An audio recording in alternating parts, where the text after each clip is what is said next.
என்னடா இவ்வளவு கல் தோன்றி மண் தோன்றா காலத்து முன் தோன்றிய மூத்த குடி தமிழுக்கும் தமிழர்களுக்கும் கேட்கிறார்கள். இணையத்தில் பிரபலமான யூடியூப் ஜோடி கோவி மற்றும் சுதாகர் பரிதாபங்கள் என்ற சேனல் மூலம் லட்சக்கணக்கான ரசிகர்களை குவித்த இவர்களை பற்றி இப்போது பரபரப்பாக நிலவுகிறது. ஒரு வீடியோ காரணமாகவே போலீசில் புகார். சமூக வலைத்தளங்களில் தீவிர விவாதம். என்ன நடந்தது? முழு விவரங்களும் இந்த வீடியோவில் நாம் பார்க்க இருக்கிறோம். Welcome to reading of history.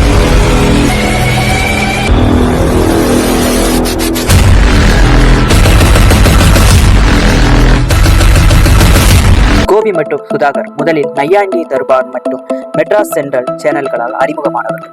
பின்னர் தனியாக பரிதாபங்கள் என்ற யூடியூப் சேனலை தொடங்கி நகைச்சுவை வீடியோக்கள், சமூக விமர்சனங்கள் மற்றும் குறும்படங்கள் மூலம் மிகப்பெரிய ரசிகர் பட்டாளத்தை உருவாக்கினார். 5 மில்லியனுக்கும் மேற்பட்ட சந்தாதாரர்கள், கோடிக்கணக்கான பார்வைகள்.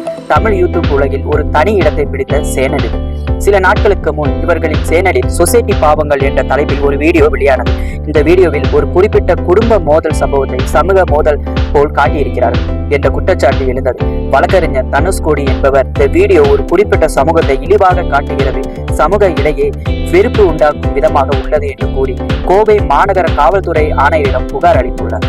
அவர் கோரிக்கை, இந்த வீடியோவை உடனடியாக நீக்க வேண்டும், பரிதாபங்கள் சேனலுக்கு முழுமையாக தடை விதிக்க வேண்டும், இது போன்ற உள்ளடக்கம் மீண்டும் வராதவாறு நடவடிக்கை எடுக்க வேண்டும் என்று இருந்தது. புகாரை பெற்ற கோவை போலீசார் தற்போது விசாரணை நடத்தி வருகிறார்கள். சைபர் கிரைம் பிரிவும் இந்த வீடியோவை ஆராய்கிறது. இந்நிலையில் பரிதாபங்கள் குழுவின் ரசிகர்கள் இது வெறும் நகைச்சுவை, யாரையும் குறை சொல்லும் நோக்கம் இல்லை என்று சமூக வலைதளங்களில் கருத்து தெரிவித்து வருகின்றனர். மற்றொரு பக்கம் சிலர் பெரிய ரசிகர் வட்டம் உள்ளவர்களுக்கு சமூகத்திற்கு பாதிப்பு ஏற்படாத வகையில் பொறுப்பு இருக்க வேண்டும் என வலியுறுத்துகிறார்கள். இந்த விவகாரம் வெளிவந்ததும் யூடியூப், ஃபேஸ்புக், இன்ஸ்டாகிராம், ட்விட்டர் ஆகிய தளங்களில் பரிதாபங்கள் ஹேஷ்டேக் ட்ரெண்டாகி வருகிறது.